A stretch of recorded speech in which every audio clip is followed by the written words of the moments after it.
titila ahí, ¿no? Y todo.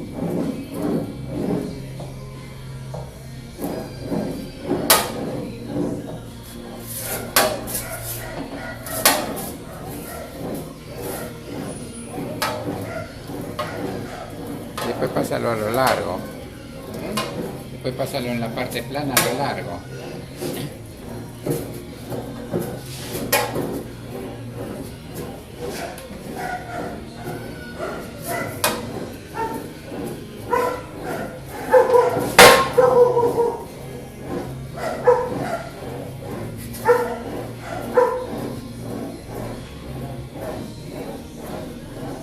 Bueno, ahí nomás, cambia.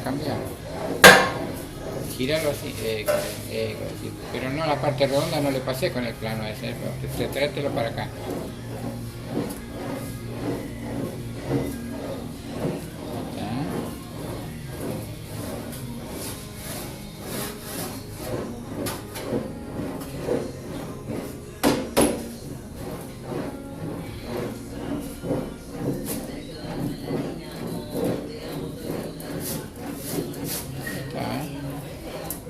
Ya con eso es suficiente.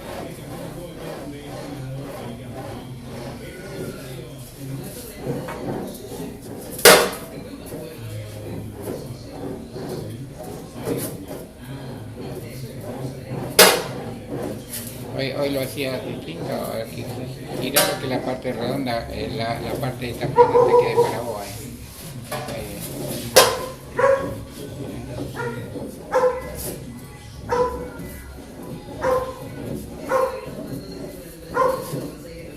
Tenés que ir así siempre.